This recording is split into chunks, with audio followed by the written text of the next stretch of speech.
Terima kasih Tuhan, Kau layakkan kami datang di hadirat-Mu. Terima kasih Tuhan. Terima kasih Tuhan. Sebuah kehormatan bisa dilayakkan datang di hadirat-Mu.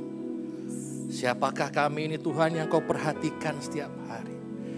Siapakah kami ini Tuhan yang Kau didik, Kau perhatikan, Kau sertai senantiasa. Terima kasih Tuhan.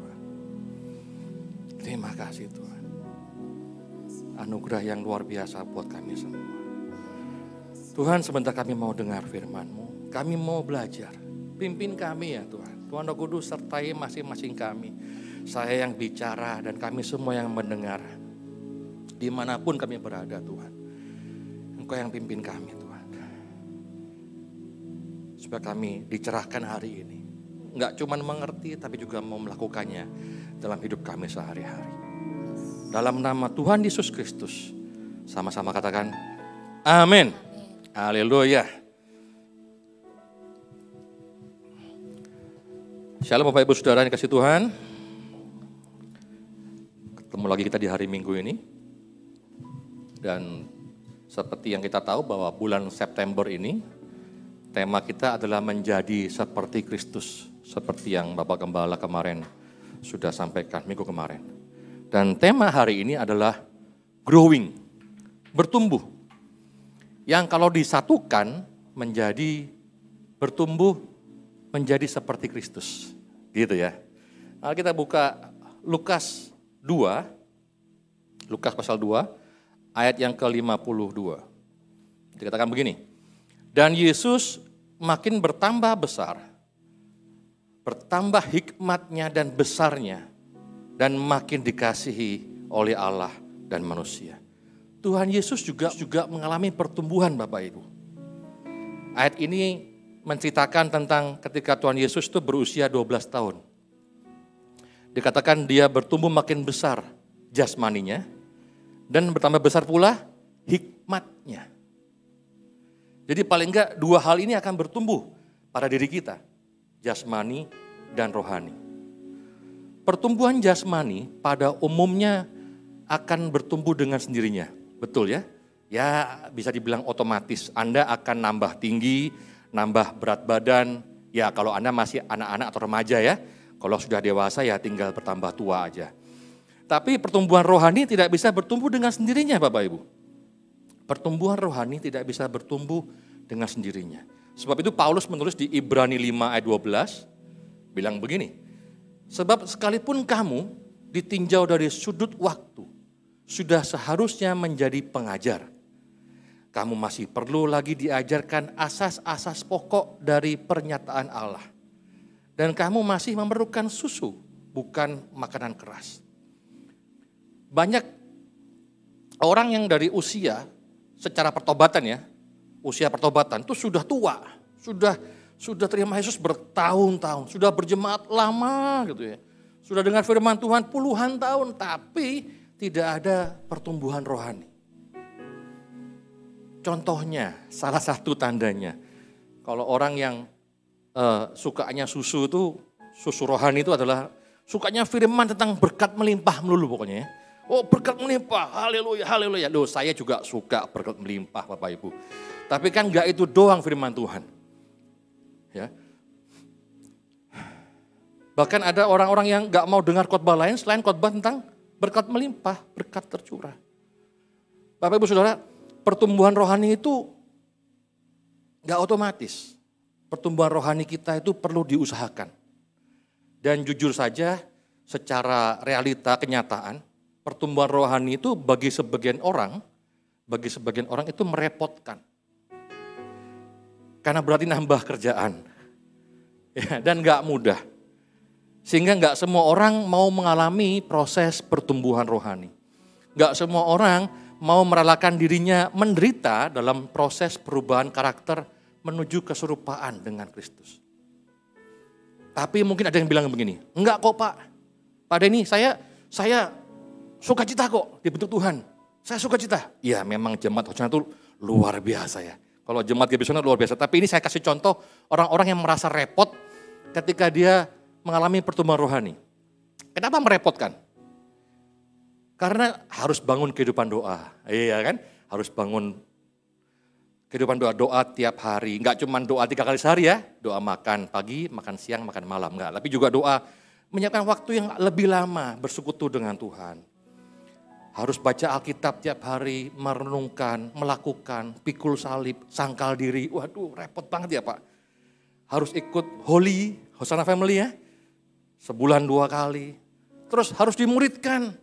Nanti jadi pemimpin kelompok sel kamu ya. Aduh gak mau saya, gak mau. Yang lain aja. Atau nanti jadi koordinator ya. Aduh gak mau. Jadi pelayan di gereja. Waduh repot. Kenapa? Meeting mulu. Apalagi sekarang online ya. Aduh kalau dulu meeting, aduh sorry. Jalannya macet banget Pak. Saya gak bisa. Sekarang online. Alasan apa? Kuota habis, sini dibeliin kuota. Gitu kan. Gak ada alasan. Ya mesti ikut juga. Repot, ribet pertumbuhan rohani itu. Banyak urusannya. Saya udah repot Pak, kerjaan anak saya banyak gitu ya. Masih ngurusin, aduh capek deh. Atau ada juga yang berpikir begini, udahlah gak usah bertumbuh rohani yang kayak gimana lah. Yang penting kan saya sudah terima Yesus. Pasti selamat, pasti masuk surga. Gak apa-apa, ngemper di surga gak apa-apa. Asal gak di neraka, panas gitu ya. Tapi Bapak Ibu Saudara, sebagai anak Tuhan, kita itu harus bertumbuh. Karena keselamatan dalam Yesus itu enggak cuma perkara masuk surga. Jadi jangan ada yang berharap ngemper di surga ya. Emang surga ruko, ada emperannya. Jadi jika kita terima Kristus menjadi juru selamat kita, menerima keselamatan dari Tuhan Yesus. Artinya Anda sudah mendaftar untuk harus menjadi serupa Kristus. Wajib hidup sama seperti Yesus hidup. Itu khotbah Pak Gembala minggu lalu. Wajib hidup sama seperti Yesus hidup. Tinggal di dalam Yesus. Yesus bilang, tinggallah dalam aku dan aku dalam kamu. Tinggal dalam Yesus, mengenakan Yesus. Artinya apa? Ya serupa Kristus. Itu goalnya, itu ujungnya nanti. Tapi masih jauh Pak, hidup saya kacau Pak. Gak bisa kayaknya. Loh memang itu kan tujuan akhirnya. Sekarang masih kacau, gak apa-apa. Yang penting tahu tujuannya dulu. Iya kan? Daripada Bapak Ibu gak tahu tujuan, kayak kita mau ke Surabaya misalnya. Kita tahu nih tujuan mau ke Surabaya. Pasti udah siap-siap nih. Oh ngisi etol, ngisi bensin dan sebagainya. Disiapin langkah-langkahnya untuk menuju ke kota Surabaya. Nah kalau kita gak ada tujuan, bingung mau ngapain? Tujuan hidup kita diubah serupa Kristus. Arahnya ke situ dulu. Belum sempurna Pak, enggak apa-apa. Namanya juga bertumbuh. Jadi enggak ada pilihan lain Bapak Ibu. Harus bertumbuh. Amin. Ketikkan amin di kolom chat. Amin yang panjang N-nya ya. Amin gitu. Jadi jangan lagi berpikir bahwa keselamatan itu hanya soal masuk surga. Tapi keselamatan juga berarti dibentuk serupa Kristus. Ada pertumbuhan rohani. Kolose 2 ayat 6-7. Kolose 2 ayat 6 bilang begini, kamu telah menerima Kristus Yesus. Ya kan? Kita telah menerima Kristus Yesus Tuhan kita. Karena itu hendaklah hidupmu tetap di dalam Dia. Dalam Kristus, mengenakan Kristus serupa dengan Dia. Caranya gimana supaya tetap dalam Tuhan? Ayat 7, hendaklah kamu berakar dalam Dia dan dibangun di atas Dia. Hendaklah kamu bertambah teguh dalam iman yang telah diajarkan kepadamu. Dan hendaklah hatimu melimpah dengan syukur. Ada 3 hal di sini yang akan kita bahas hari ini. Jadi untuk bertumbuh menjadi seperti Kristus. Hal pertama adalah kita harus berakar dalam Kristus. Berakar dalam Kristus. Bapak Ibu Saudara, dalam dunia pertumbuhan, dunia tumbuhan maksudnya ya, akar itu komponen sangat penting. Akar itu komponen sangat penting. Karena akar itu menyerap air, menyerap makanan dari dalam tanah. Akar pula yang menjadi fondasi sehingga pohonnya tetap kokoh berdiri. Ya kan? Sebuah pohon boleh dipotong daunnya habis. Tapi dia masih hidup. Boleh dipotong batangnya sambil sisain dikit aja. Tapi selama akarnya masih ada, dia akan tumbuh tunas yang baru. akar itu sangat penting. Sebaliknya pohon yang kokoh batangnya, rimbun daunnya, tapi akarnya dirusak. Percayalah gak lama akan mati dia. Akan layu pohonnya, akan habis semuanya. Daunnya dan batangnya. Pohonnya pasti mati. Kenapa? Karena akarnya dirusak. Di rumah mertua saya ada pohon jambu air. Dulu katanya berbuah dan buahnya enak. Tapi selama saya tinggal di sana, udah lama juga saya tinggal di sana, pohon itu gak pernah berbuah. Ternyata di bawah pohon itu ada sarang tikus. Rupanya akarnya, tapi pohonnya gak mati loh. Pohonnya ada, daunnya rimbun. Tapi gak pernah berbuah. Karena di akarnya itu ada sarang tikus. Mungkin akarnya dimakanin sama tikusnya. Jadi gak berbuah dia. Jadi akar tuh hal yang sangat penting. Berakarlah dalam Kristus. Amin. Saudara bisa bilang amin. Kepingin gak? Caranya gimana? Berakar dalam Kristus. Amin. Caranya piye? Caranya gimana saudara bisa berakar dalam Kristus? Saudara masih ingat kisah tentang murid-murid Yesus? Ada murid inti 12 orang ya. 12 orang.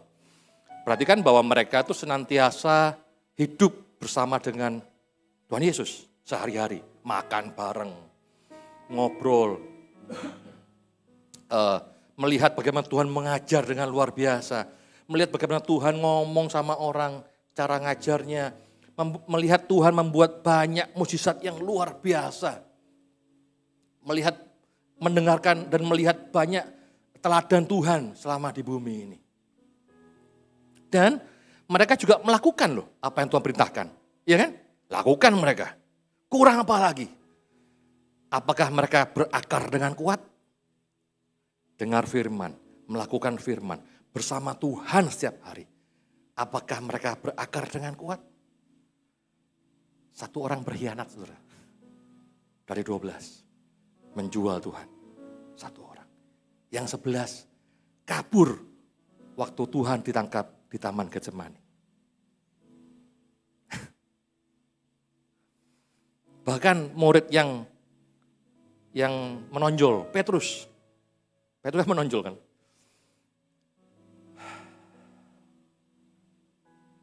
Menyangkal Tuhan 3 kali. Ketika dia melihat Tuhan dibawa masuk, dia nunggu di luar dari jauh. Ada hamba perempuan bilang, ini muridnya dia. Orangnya Yesus ini. Enggak, bukan. Kamu enggak kenal. Sampai 3 kali. Apakah mereka berakar kuat? Kayaknya enggak deh. Anda mungkin baca Alkitab rutin. Anda mungkin berusaha melakukan perintah Tuhan. Tapi pertanyaannya, apakah Anda kuat berakar? Jangan-jangan ketika datang pencobaan, rontok semua. Lupa. Ayatnya lupa udah. Di mana ayatnya? Ketika datang pencobaan itu. Seperti murid-murid Yesus yang 12 itu. Kenapa saudara nggak kuat berakar meskipun baca firman, melakukan firman? Karena mungkin Anda baca Alkitab tapi cuma sebagai kewajiban. Terpaksa bacanya. Kenapa? Karena disuruh absen sama PKS-nya. Kalau nggak absen ntar ditelepon-telepon saya ribet lah. Baca Alkitab tapi akarnya karena harus absen. Anda mungkin melakukan firman Tuhan. Hidup benar. Tapi motivasi Anda supaya diberkati berlimpah-limpah. Melakukan firman tapi akarnya berkat kekayaan yang melimpah. Nggak heran akarnya nggak kuat. Padahal firmannya bilang berakarlah dalam Kristus. Bukan sama berkat kekayaan dan sebagainya itu. Lalu gimana dong? Kita ingat bahwa setelah Tuhan Yesus bangkit dari kematian, dia nemuin Petrus di pinggir danau sambil makan ikan. Asik ya, Tuhan tuh santai orangnya ya, sambil makan ikan. Lalu Tuhan panggil Petrus. Simon anak Yohanes, apakah engkau mengasihi aku? Gembalakanlah domba-dombaku. Dan yang kedua, Tuhan nanya lagi sama Petrus, Simon anak Yohanes, apakah engkau mengasihi aku? Gembalakanlah domba-dombaku. Simon anak Yohanes, yang ketiga kalinya Tuhan bertanya pertanyaan yang sama. Apakah engkau mengasihi aku? Saudara, Tuhan Yesus tahu bahwa ke depan nanti Petrus akan menemui banyak cobaan ketika memulai mengembalakan jemaat. Karena itu Tuhan berikan satu hal yang harus dipegang teguh. Apakah engkau mengasihi aku? Akar kita haruslah karena kita mengasihi Tuhan. Akar kita haruslah karena kita cinta sama Tuhan. Itu akar yang kuat. Engkau melakukan banyak hal karena engkau mengasihi Tuhan. Segala yang kau lakukan untuk Tuhan karena engkau mengasihinya. Kalau enggak akan sia-sia. Masalahnya, cinta itu kan enggak bisa pura-pura. Betul enggak sih? Mengasihi enggak bisa pura-pura kan? Apalagi sama Tuhan loh. Kalau kita sama orang lain mungkin kita bisa pura-pura. Tuhan melihat hati. Ketika kita pura-pura, Tuhan tahu. Alah, pret gitu ya. Tuhan kan tahu semuanya. Kita nggak bisa pura-pura kalau mencintai Tuhan. Terus saya gimana? Saya share apa yang saya pernah alami. Jadi saya bertobat tahun 2000. Saya Kristen dari kecil. Tapi ya itu ya, Kristen yang ya kalau baca Alkitab disuruh, dimarahin kalau enggak. Rajin ke gereja, rajin pelayanan karena naksir cewek di gereja gitu ya. Ya kakak namanya, Kristen kacau ya. Saya bertobat tahun 2000 dan mulai berjemaat dengan rajin ke gereja, beribadah gitu ya. Mulai pelayanan juga dan suatu saat ada sebuah lagu yang waktu itu lagi cukup ngetren, jadi sering dinyanyiin ya. Lagu itu lagi booming. Lagunya Darlene dari Hillsong. I love you, I love you, I love you. I love you, I love you, I love you. I love you, I love you, I love you. And my heart with holy follow after you. Pasti nggak tahu lagu ini lagu zaman dulu ya. Banyak yang belum lahir mungkin waktu itu. Tapi ketika dalam ibadah itu lagu-lagunya kan macam-macam tuh. Ada yang berkat tercurah. Oh saya bisa nyanyi. Wah semangat ya berkat tercurah. Ada lagi lagunya yang sebab Tuhan dia baik. Saya nyanyi sungguh-sungguh. Tuhan dia baik. Begitu kena lagu ini. I love you, I love you, I love you. Saya diam tuh. Saudara. Saya bilang, Tuhan, truly saya nggak cinta Tuhan. Kalau saya nyanyi lagu ini, saya kayak orang munafik. Dan engkau tahu aku nggak cinta engkau. Saya kayak nggak bisa nyanyi lagu ini. Benar-benar nggak bisa. Tapi karena itu lagunya lagi ngetren waktu itu ya. Sering banget nyanyiin, hampir tiap minggu nyanyi lagu ini. Saya stres. Gimana ya? Kalau kita sama manusia kita bisa bilang, I love you. Padahal bohong gitu ya, tapi bohong gitu. Tapi sama Tuhan kan gak bisa begitu. I love you Tuhan, tapi bohong. Ya Tuhan tahu dong. Saya bergumul hal itu. Dan satu saat seperti ada suara yang lembut gitu ya, bilang, mintalah. Saya bilang sama Tuhan, Tuhan, buat aku mengasihimu dengan sungguh. Buat aku bisa mencintai Tuhan. Ya udah, gitu aja. Nggak ada petir menyambar, gluduk der, nggak ada, biasa aja. Tapi nggak lama kemudian, saya punya pacar yang sudah pacaran 10 tahun lebih. Hampir 11 tahun lah. Saya diputusin di tengah kawin. Dan itu benar-benar menghancurkan hati saya. It really broke my heart. Saya hancur hati. Mami saya kalau bilang, kamu dulu waktu baru diputusin, main gitar nangis-nangis di kamar. Saya hancur hati waktu itu. Tapi itu waktu itu ya, waktu itu. Kalau sekarang udah ada Sani Sunarta, istri saya tercinta ya. Ini mesti dijelasin itu dulu. Ya, supaya ntar pulang gak dibahas lagi di rumah ya. Jadi saya udah ada istri ya, Sani Sunarta itu istri paling luar biasa deh. I love you mami. Ya. Tapi ini dulu ya, ini kisah dulu ya. 21 tahun yang lalu ya, tahun 2000-an.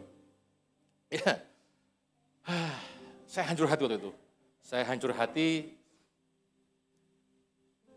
Tapi di situ saya mulai belajar bahwa cuma Tuhan yang mau terima saya apa adanya. Jadi saya bisa mengerti kenapa dia nggak mau sama saya lagi, karena saya badung waktu itu. Saya nakal sekali Bapak Ibu, saya narkoba, clubbing, dunia malam, ngaco lah pokoknya lah. Kakak ya, Kristen kacau. Tapi ya saya ngerti lah dia pasti nggak boleh sama orang tuanya dan sebagainya. Di situ saya bisa merasakan bahwa cuma Tuhan yang mau terima saya apa adanya. Kalau saudara tahu tuh saya baru bertobat dulu, saya baca Alkitab sambil ngerokok saudara. Baca Alkitab, sambil ngerokok saya baca Alkitab. Koko saya yang pendeta cuma geleng-geleng, ya ampun ya anak. Ya. Tapi Tuhan mau terima saya apa adanya. Tuhan dengan sabar menuntun saya, menunjukkan satu demi satu bukti bahwa dia gak pernah tinggalin saya. Menunjukkan pada saya bahwa serusak-rusaknya kamu, Den, aku masih mau terima. Saya termasuk orang yang gampang tergoda, jatuh dalam godaan, jatuh dalam dosa. Ngaco saya, saudara. Tapi Tuhan tunjukkan pada saya bahwa dia selalu menerima saya apa adanya. Dan saya mulai jatuh cinta sama Yesus Kristus. Hari demi hari. Hari demi hari. Apakah setelah itu hidup saya mudah? Enggak, saudara. Hidupnya naik turun kacau, banyak halangan, banyak masalah. Tapi masalah akan selalu ada kan? Masalahmu berat nih. Anda mati. Masalah masih ada? Masih ada. Masalahmu berat nih, Anda nggak mati. Masalah masih ada? Masih ada. Jadi masalah ada nggak ada itu bukan masalah sebetulnya. Jika engkau mengerti untuk berakar dalam Kristus. Kalau engkau mulai cinta sama Tuhan, maka yang tadi dianggap merepotkan, baca Alkitab, doa tiap hari, pikul salib, melayani Tuhan, jadi koordinator, jadi PKS, apakah jadi mudah? Enggak juga. Ya, kalau cinta Tuhan semua jadi indah. Enggak, saudara. Itu kalau orang zaman dulu bilang tai kucing rasa coklat gitu ya. Enggak, saudara. Tetap ribet, tetap.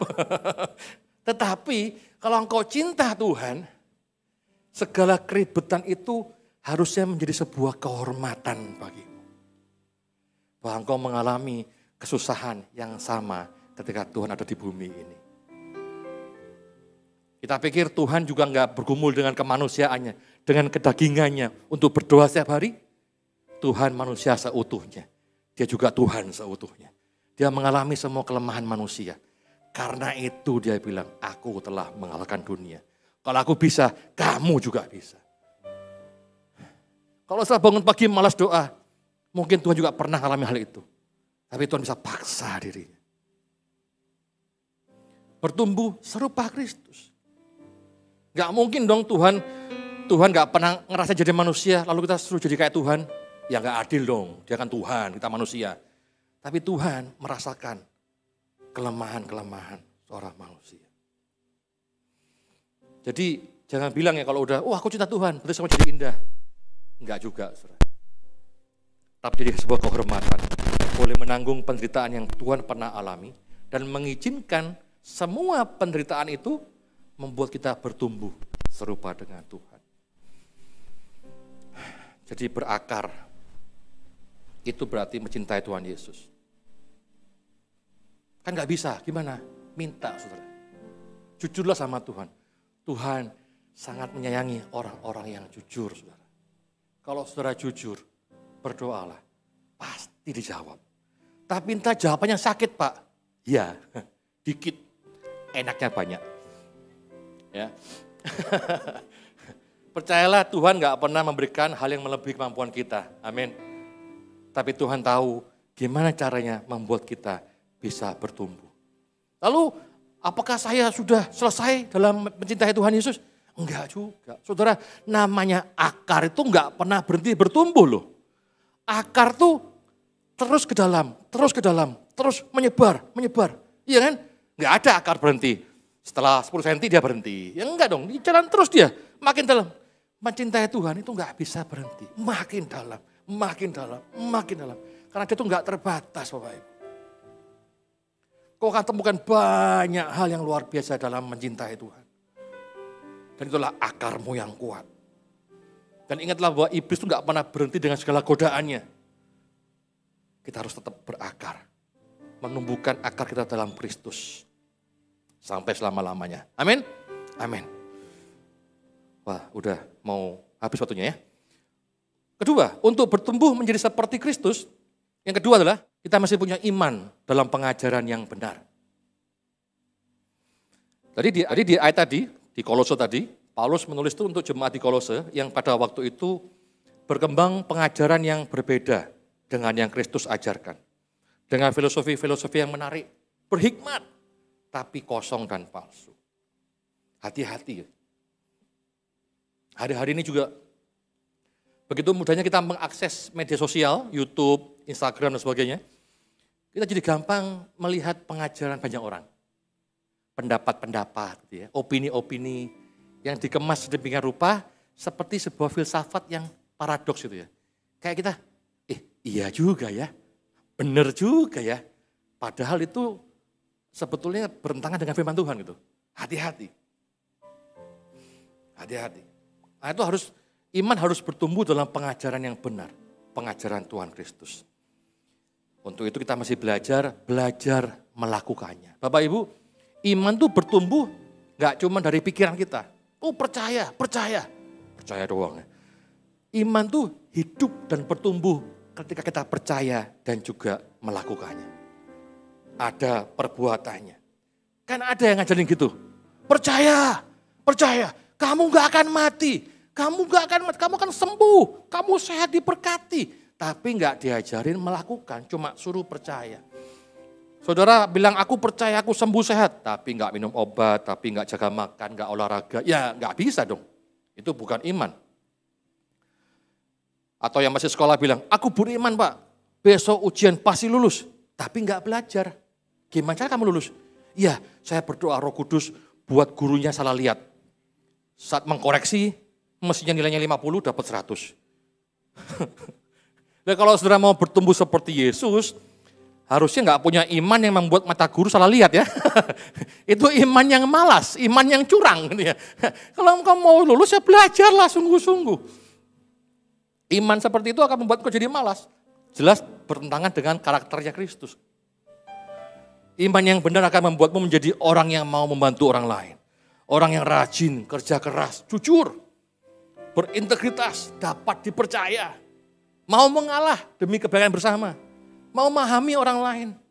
Mau melayani dalam kasih. Amin.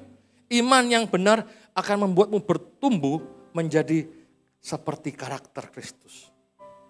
Iman yang berusaha, bukan iman yang malas-malasan. Iman itu disertai perbuatan. Amin. Saya cepat aja ya. Yang ketiga, untuk bertumbuh serupa Kristus kita harus punya hati yang melimpah dengan syukur. 3 hal ini dapat dari tadi ya, Kolose 6:7 tadi ya.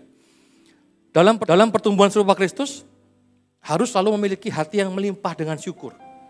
Karena seringkali didikan Tuhan itu gak enak Bapak Ibu. Seperti Ibrani 12 bilang ini. Bilang begini kan, memang tiap-tiap ganjaran pada waktu ia diberikan tidak mendatangkan sukacita, tetapi duka cita.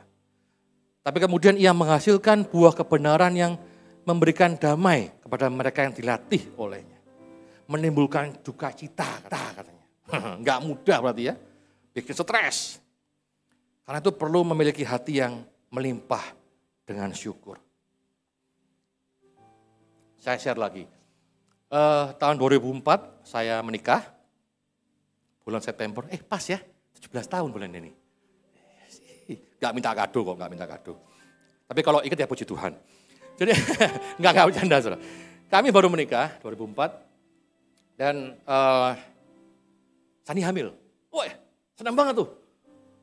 Karena Sani itu kata dokter kandungan dia bermasalah dengan kandungannya itu keras, posisinya nggak tepat dan sebagainya. Jadi agak susah untuk punya anak gitu ceritanya. Jadi kita tahu hamil dites positif, puji Tuhan. Waduh, haleluya. Tuhan itu luar biasa gitu ya. Ternyata keguguran. Nggak lama keguguran. Sedih. Kami berdua sedih sekali. Kami down. Dan saat sedih itu, saat seperti mau marah juga nggak bisa gitu ya. Saat sedih itu ada sebuah lagu yang Tuhan taruh di saya. Lagunya lagu cepat, saudara. Bersyukurlah kepada Tuhan, sebab dia baik, sebab dia baik. Lagu itu Tuhan taruh, tapi karena saya lagi sedih kan, saya nyanyi dengan tempo lambat. Bersyukurlah kepada Tuhan, sambil nangis. Sebab dia baik, sebab dia baik, bahwasanya untuk selamanya kasih setianya, kasih setianya. Sambil nangis nyanyi lagu itu. Saya nggak tahu kenapa Tuhan kasih lagu itu. Itu kan lagu cepat. Tapi rupanya dengan lagu itu hati saya tetap melimpah dengan ucapan syukur. Hati saya berubah. Sedih-sedih. Tapi mulai ada kayak Tuhan itu baik. Kasih setianya selama-lamanya. Memang anak saya meninggal, gugur. Tapi Tuhan itu baik. Dan gak lama sesudah itu, tiba-tiba Sani badannya kaku. Dipegang sakit. Loh, kenapa kamu, Mi? Tak tahu, sakit sekali. Wah, kita ke dokter. Ke dokter. Kistanya pecah. Dan karena kista itu nempel di indung telur, mesti diangkat sebelah indung telurnya. Itu juga menambah kami jadi sedih lagi. Karena sudah kandungannya keras, posisi nggak tepat, sebelah indung telur diangkat lagi. Tinggal satu indung telurnya. Berarti harapan punya anak, udahlah, nggak usah dipikirin deh. Saat di rumah sakit, saya berdua bilang, udahlah kita pacaran aja sampai tua ya. Iya kan? Nggak punya anak nggak apa-apa. Ternyata sekarang nggak bisa pacaran lagi. Anak saya 3. Dan yang paling kecil resek sekali. Udah mulai deket-deket. Papi, mami. Dia langsung lompat. Papi, mami, aku mau di tengah. Wah, dier. Selesai sudah pacarannya. Nggak jadi pacaran. Anak saya 3. Ketika kami alami didikan hajaran itu.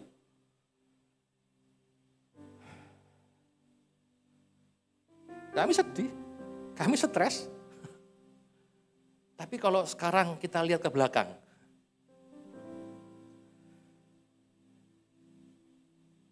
Ketawa kita ya. Tuhan tuh suka bercanda. Gitu ya. Dianggap gak bisa punya anak. Anaknya 3 sekarang. Gede-gede lagi anaknya. Saudara, ketika kita dalam didikan Tuhan. Miliki hati yang limpah dengan syukur. Gak bisa Pak, sedih. Memang gak bisa.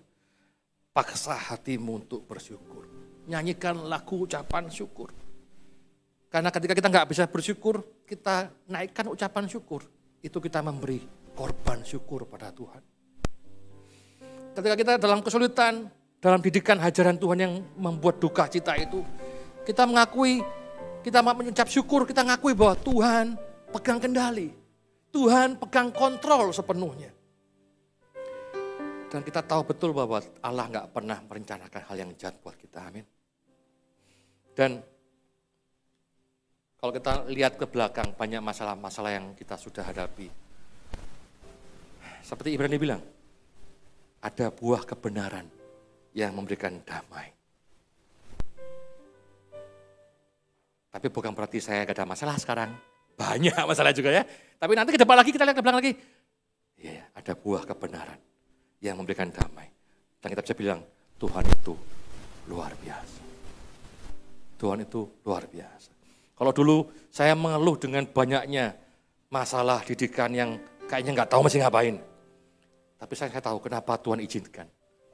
Supaya saya tahu bahwa Tuhan nggak pernah tinggalkan saya. Supaya saya tahu bahwa Tuhan mengasihi saya sepenuhnya. Dan supaya saya makin cinta sama Tuhan. Amin. Saudara mau bertumbuh serupa dengan Tuhan Yesus? Enggak mudah. Tapi bukan berarti mustahil. Amin. Karena bagi Allah tidak ada yang mustahil. Untuk bertumbuh menjadi seperti Kristus, kita harus yang pertama, berakar dalam Kristus. Akarnya harus karena mencintai Tuhan. Akarnya harus karena mengasihi Tuhan. Bukan akar karena mau diberkati, bukan akar karena mau dipulihkan, karena mencintai Tuhan. Kalau engkau mencintai Tuhan begitu rupa, akarmu akan sangat kuat. Nggak akan goyah diterpa apapun. Yang kedua, untuk bertumbuh serupa seperti Kristus, kita harus punya iman dalam pengajaran yang benar. Iman yang ada perbuatannya. Bukan iman hanya klaim janji Tuhan, tapi juga melakukan iman kita itu dengan baik. Yang ketiga, hati yang melimpah dengan syukur. Untuk bertumbuh menjadi Kristus, kita harus punya hati yang melimpah dengan syukur. Persembahkanlah syukur sebagai korban. Amin. Waktu saya sudah habis. Mari kita berdoa. Bapak Ibu Saudara, kita berdoa. Terima kasih Tuhan buat firman yang sudah kami dengar hari ini. Mungkin bukan hal yang baru, tetapi biarlah kami mau melakukannya dalam hidup kami sehari-hari ya Tuhan. Untuk berakar dengan kuat atas dasar kasih ya Tuhan. Mengasihi Tuhan. Dalam iman, dalam perbuatan. Dan hati yang selalu melimpah dengan ucapan syukur. Bapa, saya berdoa supaya semua kami yang mendengar hari ini, Engkau cerahkan lagi ya Tuhan. Karena hari-hari ini begitu jahat Tuhan. Banyak godaan yang luar biasa di hari-hari ini. Biarlah Tuhan kami mau benar-benar mau bertumbuh. Mau sungguh-sungguh mengusahakan pertumbuhan rohani kami Tuhan. Supaya pengorbananmu di kayu salib gak sia-sia. Terima kasih Tuhan. Terima kasih. Terima kasih Tuhan. Mari yang siap melakukan firman Tuhan, sama-sama katakan,